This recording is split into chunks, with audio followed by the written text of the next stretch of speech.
Livre 1 de la différence dominante entre les philosophies. 1. Quand on mène une recherche sur un sujet déterminé, il s'ensuit apparemment soit qu'on fait une découverte, soit qu'on dénie avoir fait une découverte et qu'on reconnaît que la chose est insaisissable, soit qu'on continue la recherche. 2. C'est sans doute pourquoi, en ce qui concerne les objets de recherche philosophique, eux aussi, certains ont déclaré qu'ils avaient découvert le vrai. D'autres ont nié qu'il puisse être saisi, d'autres cherchent encore. 3. Ainsi pensent l'avoir trouvé ceux qu'on appelle dogmatiques. Au sens propre, par exemple, les partisans d'Aristote et d'Épicure, les stoïciens et quelques autres, ont soutenu qu'il concerne les choses insaisissables les partisans de Clitomaque et de Carnéade, et les autres académiciens continuent de chercher les sceptiques. 4. À partir de cela, on estime raisonnablement que les philosophies dominantes sont trois, dogmatiques, académiques, sceptiques. Pour les deux premières, c'est à d'autres qu'il conviendra d'en parler. En ce qui concerne la voie sceptique, nous en traiterons sous forme d'esquisse dans le présent ouvrage, en ayant tout d'abord dit ceci. De rien de ce qui sera dit, nous n'assurons qu'il est complètement comme nous le disons, mais pour chaque chose, nous faisons en historien un rapport conformément à ce qui nous apparaît sur le moment. 2. Des exposés du scepticisme. 5. De la philosophie sceptique, donc l'un des exposés est dit général, l'autre spécial. Général, celui dans lequel nous exposons le caractère du scepticisme, en disant ce que sont sa notion, ses principes, ses discours, son critère et sa fin, les modes de la suspension de l'assentiment, comme nous recevons les affirmations sceptiques et ce qui distingue le scepticisme des philosophies voisines. 6. Spécial, celui dans lequel nous faisons des objections à chacune des parties de ce qu'on appelle la philosophie. C'est donc d'abord du premier exposé que nous nous occuperons, en commençant notre exposition schématique par l'indication des appellations de la voie sceptique. 3. Des appellations du scepticisme. 7.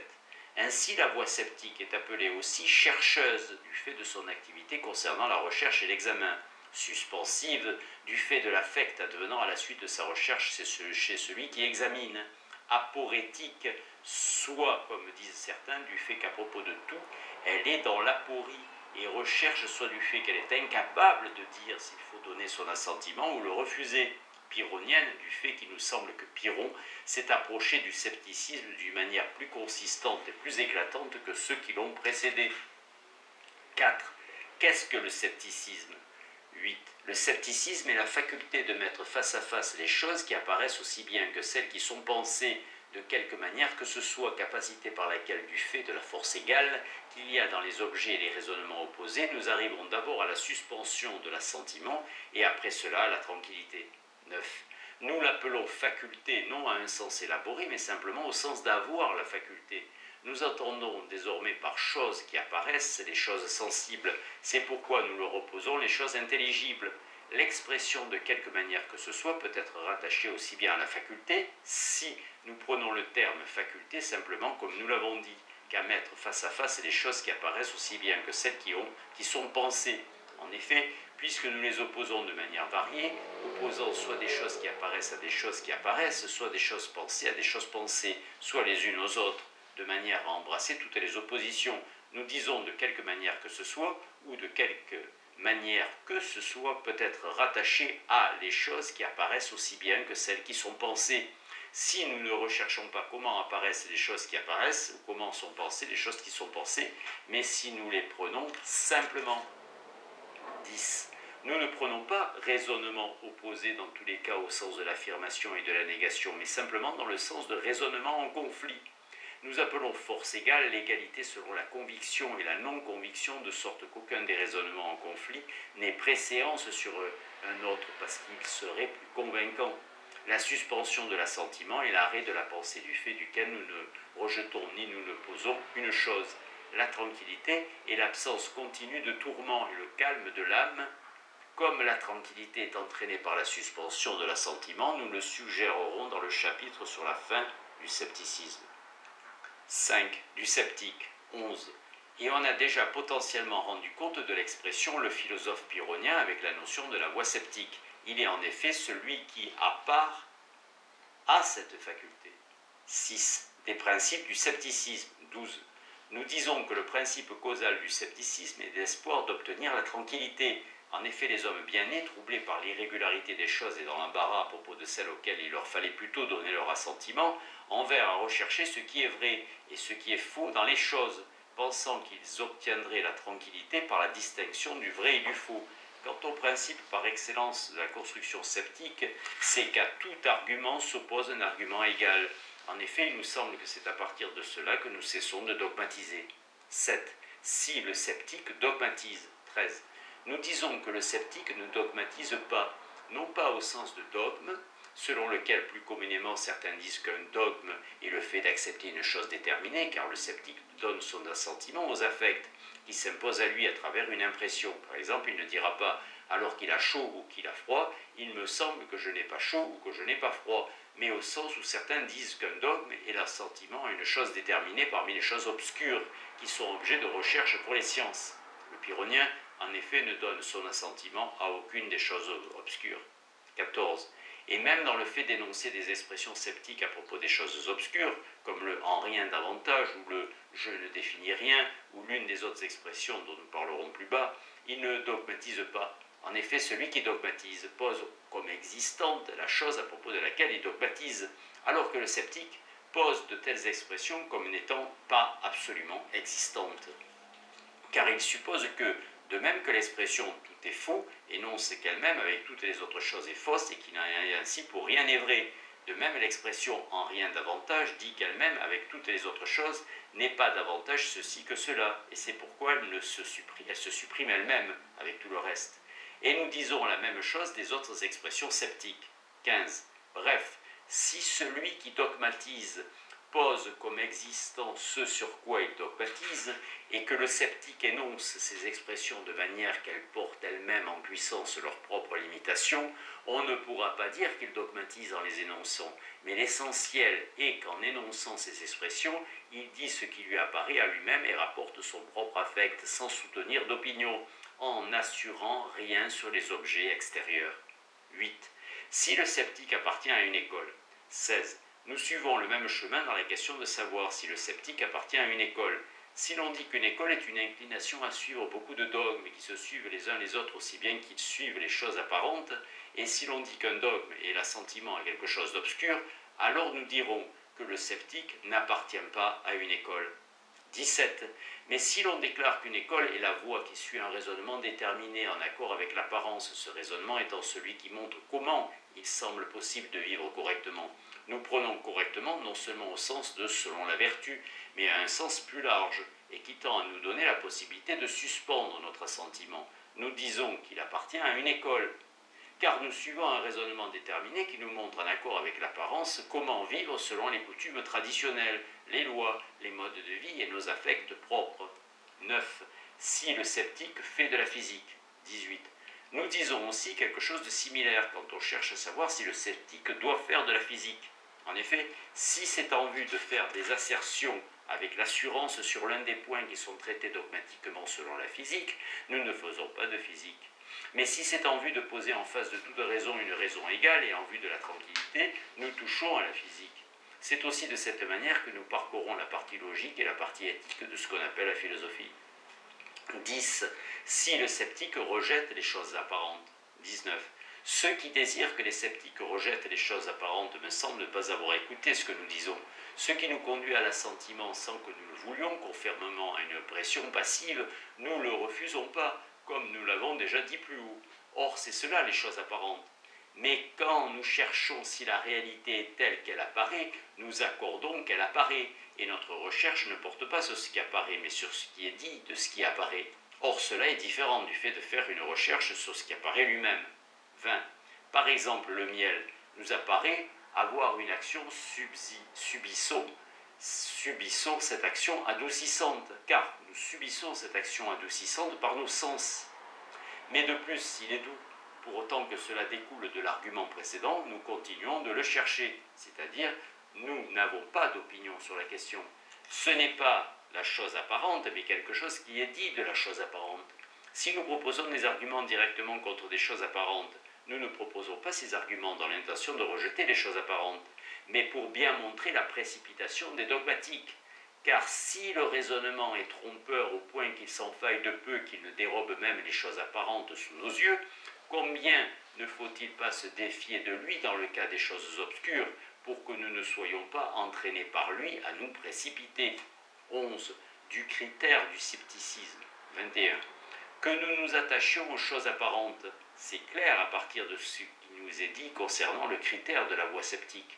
On parle du critère en deux sens, celui que nous prenons pour nous convaincre de l'existence ou de la non-existence de quelque chose. De celui-là, nous parlerons dans la réfutation que nous lui consacrerons, et celui qui concerne l'action, en nous y attachant dans le cours de notre vie. Nous ferons telle chose et ne ferons pas telle autre, et c'est celui-là dont nous parlons à présent. 22. Ainsi disons-nous que le critère de la voie sceptique est la chose apparente, appelant ainsi virtuellement son impression, se trouvant en effet dans une affection et un affect involontaire. Elle n'est pas objet de recherche. C'est pourquoi, à propos du fait que la réalité apparaît telle ou telle, sans doute personne ne soulève de dispute. Mais c'est le point de savoir si elle est bien telle qu'elle apparaît qui fait l'objet d'une recherche. 23. Donc, en nous attachant aux choses apparentes, nous vivons en observant les règles de la vie quotidienne sans soutenir d'opinion, puisque nous ne sommes pas capables d'être complètement inactifs. Cette observation des règles de la vie quotidienne semble avoir quatre aspects. L'un consiste dans la conduite de la nature, un autre dans la nécessité de nos affects, un autre dans la tradition des lois et des coutumes, un autre dans l'apprentissage des arts. 24. Par la conduite de la nature, nous sommes naturellement doués de sensations et de pensées. Par la nécessité des affects, la faim nous mène à la nourriture et la soif à de la boisson. Par la tradition des lois et des coutumes, nous considérons la piété dans la vie quotidienne comme bonne et l'impiété comme mauvaise. Par l'apprentissage des arts, nous ne sommes pas inactifs dans les arts que nous acceptons, mais nous disons tout cela sans soutenir d'opinion. 12. De la fin du scepticisme. La suite de cela pourrait être, 25, la suite de cela pourrait être de considérer la fin de la voie sceptique. Or, une fin est ce en vue de quoi tout est fait ou pensé, mais qui n'est elle-même en vue de rien d'autre. C'est aussi l'objet final des désirs. Nous disons jusqu'à présent que la fin du sceptique, c'est la tranquillité en matière d'opinion et la modération des affects dans les choses qui s'imposent à nous. 26. Car, ayant commencé à philosopher en vue de décider entre les impressions et de saisir lesquelles sont vraies et lesquelles sont fausses, en sorte d'atteindre la tranquillité, il tomba dans le désaccord entre parties de force égale. Étant incapable de décider, il suspendit son assentiment. Le sujet n'est pas à proprement parler le sceptique, mais si l'on peut dire le futur sceptique. Et pour celui qui avait suspendu son assentiment, la tranquillité en matière d'opinion s'ensuivit fortuitement. 27. En effet, celui qui affirme dogmatiquement que telle chose est naturellement bonne ou mauvaise est dans un trouble continuel. Quand il lui manque les choses qu'il considère comme bonnes, il estime qu'il est persécuté par les maux naturels et il court après ce qu'il pense être les biens. Les a-t-il obtenus? Il tombe dans des troubles plus nombreux du fait qu'il est dans une exaltation sans raison ni mesure et que, craignant un changement, il fait tout pour ne pas perdre ce qui lui semble être des biens. 28. Mais celui qui ne détermine rien sur les biens et les maux selon la nature ne fuit ni ne recherche rien fébrilement. C'est pourquoi il est tranquille. En fait, il est arrivé au sceptique ce qu'on raconte du peintre Apelle. On dit que celui-ci, alors qu'il peignait un cheval et voulait imiter dans sa peinture l'écume de l'animal, était si loin du but qu'il renonça et lança sur la peinture l'éponge à laquelle il essuyait les couleurs de son pinceau. Or, quand elle atteignit, elle produisit une imitation de l'écume du cheval. 29. Les sceptiques donc espéraient aussi acquérir la tranquillité en tranchant face à l'irrégularité des choses qui apparaissent et qui sont pensées, et étant incapables à faire cela, ils suspendirent leur assentiment. Mais quand ils eurent suspendu leur assentiment, la tranquillité s'ensuivit fortuitement, comme l'ombre suit un corps. Diogène Laërce attribue l'image de la tranquillité, suivant la suspension de l'assentiment, comme son ombre à Timon et à Anésidème. Nous ne pensons pourtant pas que le sceptique est complètement exempt de perturbation, mais nous disons qu'il est perturbé par ce qui s'impose à lui, car nous convenons que parfois il frissonne, a soif et ressent des choses de ce genre. 30. Mais même dans ces cas-là, les gens ordinaires se trouvent dans une situation double, du fait des affects eux-mêmes et dans une mesure qui n'est pas moindre, du fait qu'ils estiment que ces situations sont mauvaises par nature. En rejetant l'opinion rajoutée selon laquelle chacune de ces situations est mauvaise du fait de la nature, le sceptique s'affranchit avec plus de mesure même de ses contraintes. C'est pour cela que nous disons que la fin du sceptique est la tranquillité en matière d'opinion et la modération des affects dans les choses qui s'imposent à nous. Certains parmi les sceptiques éminents ont ajouté à cela la suspension dans les recherches. Au moins depuis Bury, on voit là une allusion à Timon et à Nésidème. Passage peu de secours ici, il s'agit de suspension de l'assentiment dans les recherches. Ces sceptiques éminents ont finalement la même position que Sextus, mais il s'agit de suspendre les recherches elles-mêmes. Il y a une différence importante entre le scepticisme exposé par Sextus, qui est une attitude où on continue de chercher.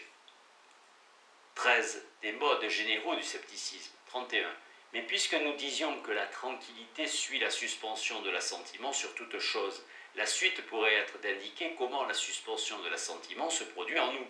Elle se produit, pour en dire l'essentiel, du fait de la mise en opposition des choses. Or, nous opposons soit des choses apparentes à des choses apparentes, soit des choses pensées à des choses pensées, soit les unes aux autres.